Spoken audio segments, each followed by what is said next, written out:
ಗದಗ ತಾಲೂಕು ಮುಳಗುಂದ ಪಟ್ಟಣದಲ್ಲಿ 78ನೇ ಸ್ವಾತಂತ್ರ್ಯ ದಿನಾಚರಣೆ ಅಂಗವಾಗಿ ಇಲ್ಲಿನ ಶಾಲೆ ಮತ್ತು ಕಾಲೇಜು ಹಾಗೂ ಸಂಘ ಸಂಸ್ಥೆಗಳು ರಾಜಕೀಯ ಪಕ್ಷಗಳಿಂದ ಗುರುವಾರ ಧ್ವಜಾರೋಹಣ ಕಾರ್ಯಕ್ರಮ ನೆರವೇರಿತು.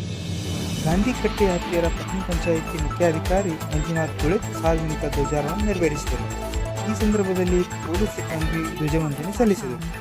ಶಾಲೆ ಮಕ್ಕಳಿಂದ ಪ್ರಮುಖ ಬೀದಿಯ ಪ್ರವಾಸ ಫೇರಿ ನಡೆಯಿತು.